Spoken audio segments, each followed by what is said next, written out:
My beloved, stop right where you are. Do not let your thumb move past this moment. Before you have heard what I have come to say. I am not a passing thought that drifts through your mind and disappears. I am not a stranger speaking words into empty air. I am the one who has counted every tear you thought no one saw. And I am speaking to you now, not from a distance, but from a nearness you have not yet let yourself believe. You did not open this by accident. Something in you was restless tonight. Something in you was searching, even if you could not name what you were searching for. I drew you here, my child, because I have been waiting for this exact moment to say what I am about to say. I have watched you carry things quietly. I have watched you smile in rooms full of people, while something ached beneath the surface that no one else could see. I saw it. I saw every single tear. I want you to hear that clearly before anything else is said. I saw every tear. Not the ones you cried in front of others, the ones that were easy to explain, the ones that made sense to the people around you. I mean the ones you cried alone. The ones that fell in the car after you turned the engine off and just sat there, unable to move. The ones that soaked into your pillow at an hour, when the whole house was quiet and you thought even I might be asleep. The ones you wiped away quickly before anyone could ask what was wrong, because you did not have the words, or because you were tired of explaining, or because some part of you believed no one would understand anyway. I understood. I have always understood. I know the tears that came from waiting so long, that hope started to feel like a foolish thing to hold on to. I know the tears that came from watching someone else receive what you had been asking me for. I know the tears that came from being tired in a way that sleep could not fix, the kind of tired that lives in the bones and in the spirit, not just in the body. I know the tears you cried when you asked me why, and the silence that followed felt heavier than the question itself. My child, that silence was never absence. I was not far from you in those moments. I was closer than your own breath. I was gathering every tear the way a father gathers something precious, not because I enjoy your pain, but because nothing that costs you something is invisible to me. Not one tear was wasted. Not one was lost. Not one fell to the ground unnoticed and unremembered. I kept every one of them, and I am telling you now that the record of your tears is about to become the record of my answer. I know the situation that keeps returning to your mind right before you fall asleep. I know the name that still catches in your throat.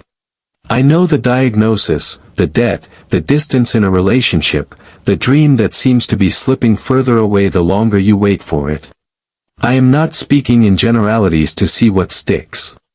I am speaking to the particular ache that you carry, the one you have learned to function around so well, that most people would never guess it is there. You have been strong for a long time, my beloved. You have gotten up on mornings when getting up felt impossible. You have kept believing when believing cost you something every single day. I saw all of it. And I want to say something to you now that I need you to receive fully, without minimizing it and without deflecting it the way you tend to do when something good is offered to you. I am proud of you. Not because you did everything right. Not because your faith never wavered. But because you kept walking, even shaking, even uncertain, even exhausted. That mattered more than you have allowed yourself to believe. Now hear me clearly. I am not only the one who saw your tears. I am the one who is now answering them. For a long season, you have prayed and waited and wondered whether your prayers were reaching anywhere at all. You have asked the same request in different words, hoping that maybe this time the wording would unlock something. You have bargained. You have gone quiet for a while because the asking itself had become exhausting. And through all of it, I was not withholding out of indifference. I was not silent because I had turned away. I was preparing the answer with the same care I used when I first breathed life into you. I want to tell you plainly what has been happening in the waiting, because I do not want you to carry confusion about it into what is coming next. The waiting was not empty. The waiting was not wasted. While you were crying those tears I told you I collected, I was also working in places you could not see. I was aligning things that had nothing to do with your effort and everything to do with my timing. I was softening a heart that needed softening. I was closing a door that would have led you somewhere painful. I was preparing a person, a circumstance, a provision that was not ready the first time you asked, but is ready now. You thought the delay meant no. It did not mean no. It meant not yet, and not yet is not rejection. Not yet is love taking the time to do something right instead of something rushed. I am answering now, my beloved. Not with a small gesture that barely registers, but with something that will remind you exactly why I asked you to keep trusting me through the hardest parts of the wait. The tears you cried over that relationship, I am touching it. The tears you cried over that need for provision, I am releasing it. The tears you cried in fear over your health, over your children, over your future, I am meeting every one of them with an answer that fits the size of the ache it came from. I know part of you is afraid to believe this. I know there is a voice in you right now whispering that this is too good, that it will not really happen for you, that you have been disappointed enough times to know better than to hope again. I hear that voice too. But I need you to know it is not mine. I do not build people up only to abandon them at the final step. I do not plant a promise in someone's heart and then walk away from it. Everything I start, I finish. And what I am starting to finish in you right now, began the moment you shed the very first tear I told you I collected. Let me speak to the specific shape of what has been breaking your heart, because I do not want this to remain vague to you. If it has been loneliness, know that I am bringing people into your life who will not require you to shrink yourself to be loved by them. If it has been financial strain, know that provision is being released in ways you did not orchestrate and cannot take credit for, so that you will know without question it came from me. If it has been grief, know that I am not asking you to stop missing what you lost, but I am bringing a comfort into that grief that will surprise you with how gently it arrives. If it has been fear about your health or the health of someone you love, know that I am moving in ways that medicine alone cannot explain. If it has been a wandering child, a broken marriage, a friendship that fractured and never healed, know that I am working in hearts you cannot reach, softening what felt permanently hardened. I am not promising you an easy road from here. I am promising you my presence on whatever road remains, and I am promising you that the specific tears you have cried are not being ignored. They are being answered. There is something I need you to release before you can fully receive what I am offering. I need you to release the shame you have attached to your own tears. So many of you have believed that crying meant weakness, that needing me this much meant failure, that if your faith were strong enough you would not still be aching the way you are. That is a lie, my beloved, and I want to remove it from you now. Tears are not evidence of weak faith. Tears are evidence of a heart still alive enough to feel, still soft enough to hope, still honest enough to admit that something hurts. I did not create you to be unmoved by pain. I created you to feel deeply, and then to bring that depth to me instead of hiding it from me. You have hidden it from me before, I know. You have prayed careful prayers, polished prayers, the kind that sound acceptable rather than the kind that are honest. I do not want your careful prayers. I want your real ones. I want the ones that come out messy and unfinished, the ones where you finally stop performing faith and simply tell me the truth. I already know the truth anyway. I was there for every tear. Bringing me your honesty does not surprise me. It only draws you closer to me. I want to speak now about the timing of what is coming, because I know timing has been one of the hardest parts of this journey for you. You have wondered so many times whether you missed your moment, whether the answer passed you by while you were too tired or too distracted or too afraid to notice it. I want to remove that fear from you completely. You have not missed anything. Nothing that belongs to you has passed you by. What I have prepared for you has been waiting for the right convergence of circumstances, and that convergence is happening now, not because you finally did something right, but because the timing was always mine to hold, and I have never once dropped what belongs to you. Some of you reading these words are going to see movement within days.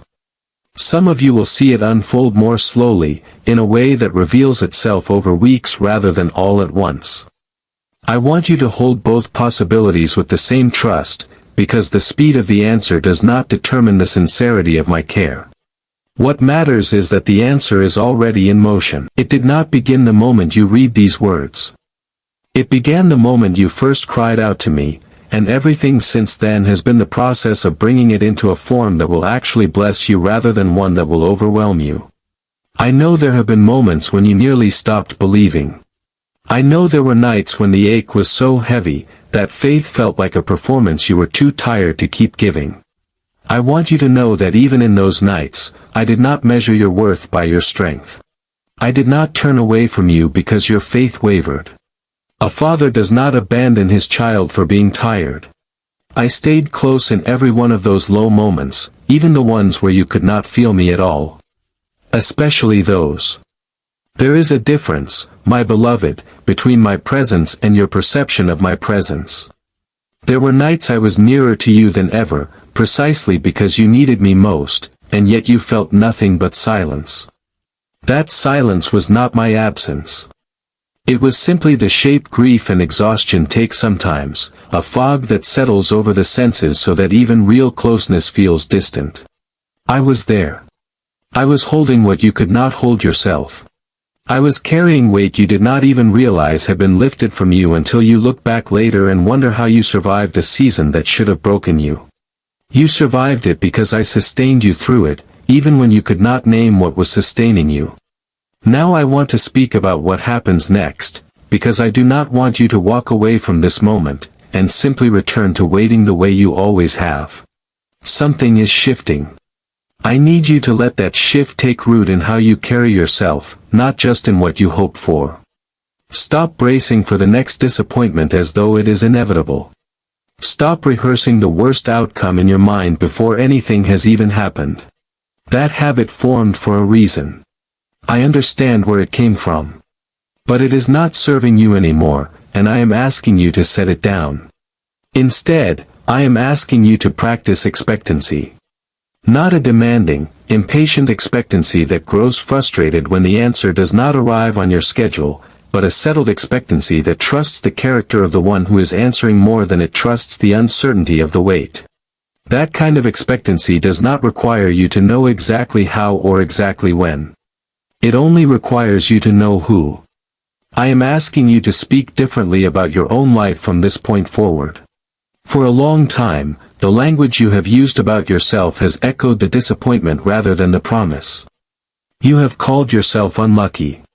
You have called yourself forgotten. You have called your situation hopeless in moments of exhaustion, and I understand why those words came out, but I am asking you to begin replacing them. Not with denial of what is hard, but with truth about what is coming. You are not unlucky. You are not hopeless. You are seen, you are known, and you are being answered. I want to address the fear that this might not actually be for you. I know that voice. It tells you that other people receive miracles but you are somehow the exception. It tells you that your history disqualifies you, that you have made too many mistakes, that you have doubted too many times, that you are not the kind of person these words are written for. My beloved, that voice is not telling you the truth.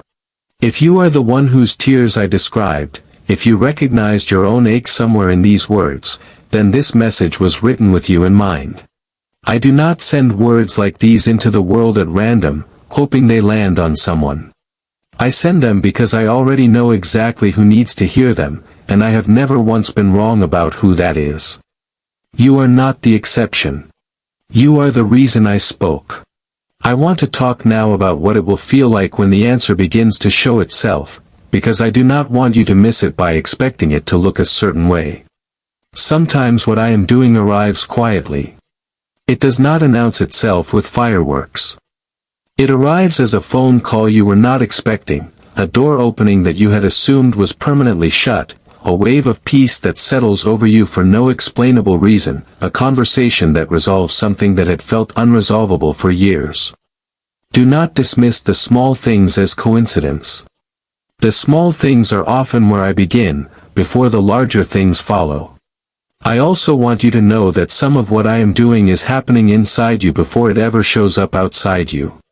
I am healing places in your heart that have been tender for so long you assumed they would always stay that way. I am softening bitterness that formed during the hardest parts of the wait. I am replacing exhaustion with a strength that does not come from you trying harder, but from me simply carrying more of the weight than I was carrying before. You may notice this before you notice any external change at all. Pay attention to it. It is not unrelated to what is coming. It is the foundation being laid so that when the external answer arrives, you will be able to receive it without the wound of the waiting distorting the gift. I know some of you are afraid of hoping again because hope has been costly before. You hoped and were disappointed. You believed and watched the thing you believed for fall apart anyway. I am not going to pretend that pain was not real, or that it did not leave a mark. But I want to gently correct something the pain taught you that was never true. It taught you that hoping is dangerous, that believing sets you up to be hurt. That is not the lesson I intended for you to learn from that disappointment. The lesson was never to stop hoping. The lesson was to bring your hope to me honestly, tears and all, rather than carrying it alone and expecting yourself to manage the outcome by sheer will. Hope in me is not the same as hoping in an outcome you cannot control. Hoping in me means trusting a person, not a guarantee about circumstances. And I have never once failed the ones who brought their whole selves, doubts and tears and all, honestly before me. I want to speak to something quieter now, something many of you have never said out loud to anyone. Some of you have wondered, in the most private part of your heart, whether you are actually loved the way you have been told you are loved, or whether that is simply something said to comfort people in hard seasons. I want to remove that doubt completely. I do not love you because it is convenient theology. I love you because I made you, because I have watched every part of your story unfold, the parts you are proud of and the parts you would rather forget, and none of it changed what I feel toward you. You are not loved despite your tears. Your tears were never a barrier between us. If anything, they were often the clearest, most honest communication we ever had. I want you to carry that truth forward from this moment. When the answer I am releasing begins to show itself, do not let it become simply a transaction, a problem solved and then forgotten. Let it become evidence of a relationship, proof that the one who saw your tears is the same one who is now drying them. Let this become the moment you point back to whenever doubt tries to return in some future season, a reminder that I move, that I answer, that I have never once been absent even when I felt far away. There is a cost to staying in the posture of doubt, after an answer like this begins to unfold, and I want to name it plainly out of love, not out of pressure. If you receive what is coming and quietly attribute it to luck or coincidence or your own effort, you will miss the deeper gift underneath the visible one. The visible answer matters, but the deeper gift is the confirmation that I am near, that I am attentive, that nothing about your life is invisible to me. Do not let the visible blessing distract you from the relationship that produced it.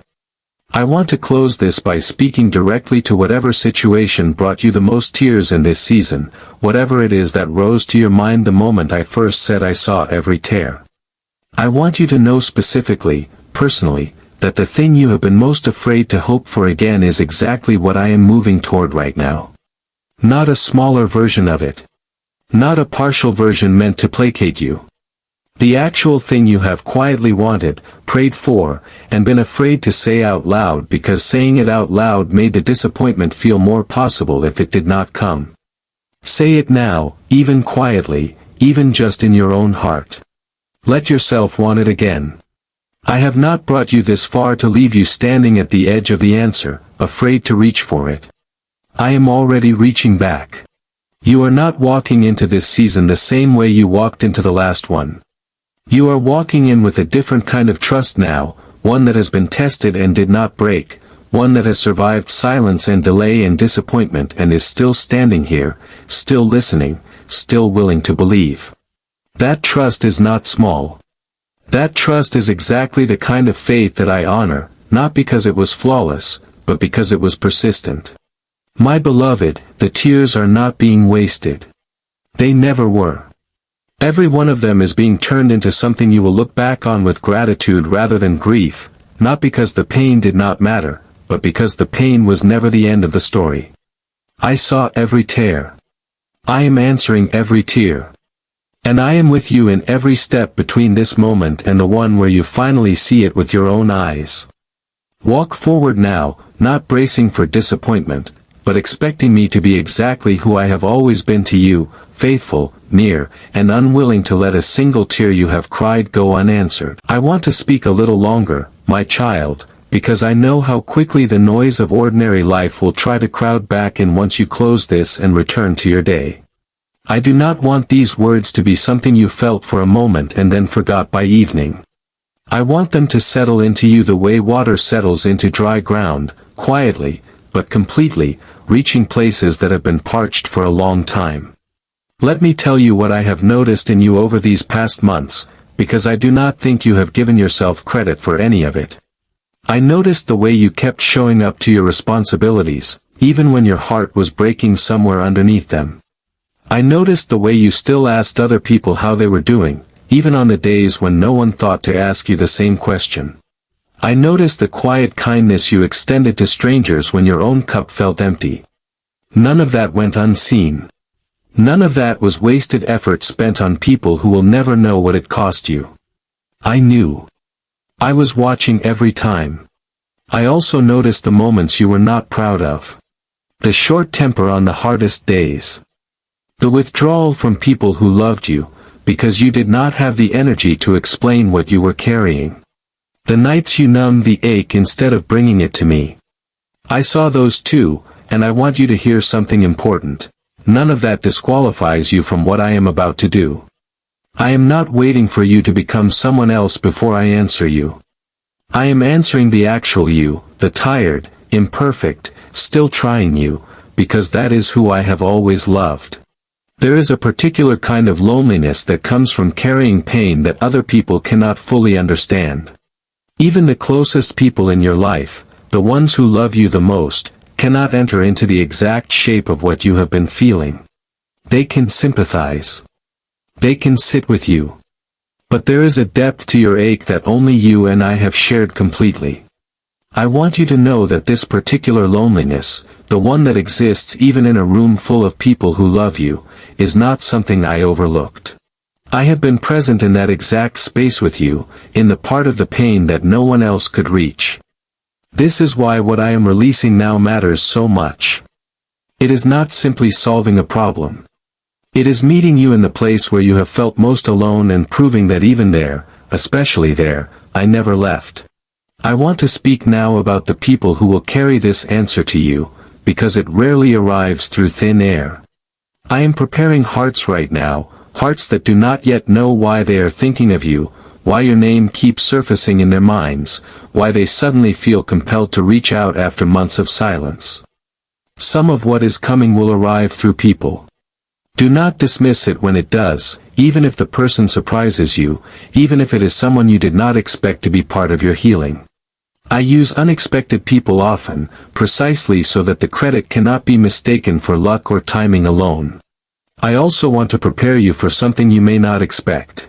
Sometimes the answer to long-held tears does not look like the removal of every difficulty. Sometimes it looks like a new strength to carry what remains, paired with the specific relief you have been asking for in the area that has hurt you most. I do not want you to disqualify what I am doing simply because not every hardship disappears at once. Receive what is given. Trust that the rest is being tended to as well, in its own time. There is a question I know some of you are quietly asking beneath everything else. You are wondering whether it is safe to fully let your guard down, to stop protecting your heart with distance and low expectations, to actually let yourself feel hope again without a defensive shield around it. I want to answer that question directly. Yes. It is safe. Not because life will never disappoint you again, but because I am not going anywhere, regardless of what life brings. Your guard was built to protect you from pain, and I understand why you built it. But it is also keeping out the very comfort and joy I am trying to bring you now. Let it down, even a little, even just for tonight. I will not take advantage of that softness. I will only meet it with more of myself. I want to remind you one more time of the tears, because I do not want this truth to fade quickly once the video ends and your day resumes. Every tear you have cried was witnessed. Every quiet moment of grief, every silent prayer whispered through clenched teeth, every night you held yourself together because falling apart was not an option with people depending on you, I was there for every one of them. Nothing about your suffering has been invisible to me, and nothing about your healing will be either. I am going to finish what I started in you, the same way I have finished every good thing I have ever begun. Carry this with you now. Let it be the thing you return to when doubt tries to whisper that nothing has really changed. Something has changed. It changed the moment I first noticed your tears, and it is changing again right now, in this very moment, as these words settle over you.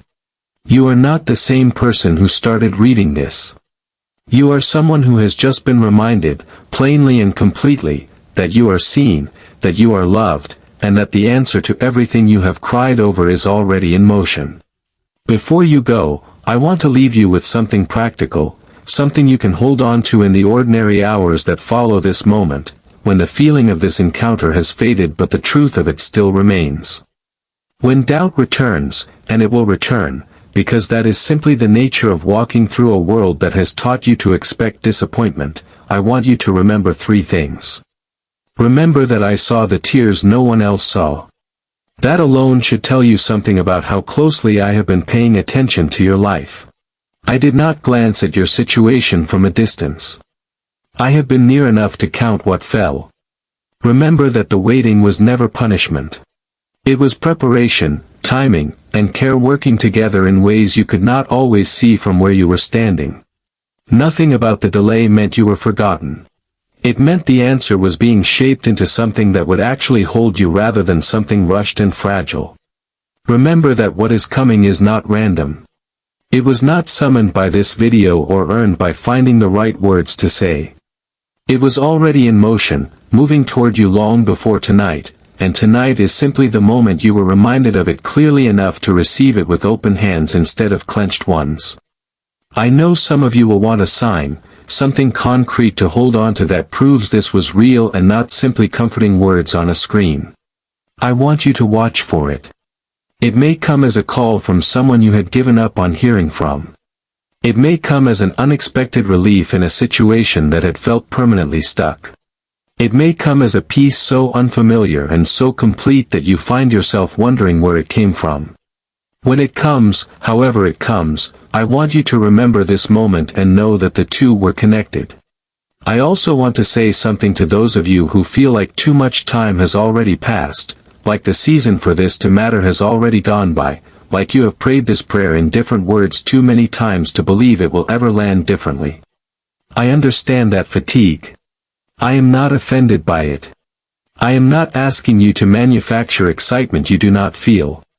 I am simply asking you to let this be one more honest moment between us, one more tear brought to me instead of carried alone, and to trust that even this attempt, tired as it may feel, is not wasted on me. You have been faithful in ways you do not give yourself credit for. You have kept believing on days when believing cost you everything you had left. That kind of faith does not go unnoticed, and it does not go unrewarded. I am not a distant observer keeping score against you. I am a father who has been moved, again and again, by the quiet courage it has taken you to keep going. So take a breath now, my beloved. Let your shoulders drop from wherever they have been carrying tension for far too long. Let the weight you have been holding shift, even slightly, into my hands instead of yours. You do not have to solve everything tonight. You do not have to understand exactly how or when the answer will fully unfold. You only have to know that it is already moving, that it always has been, and that I have never once stopped watching over the very thing that broke your heart. Go now, my beloved, and carry that certainty with you. I saw every tear. I am answering every tear. And I am not finished with you yet.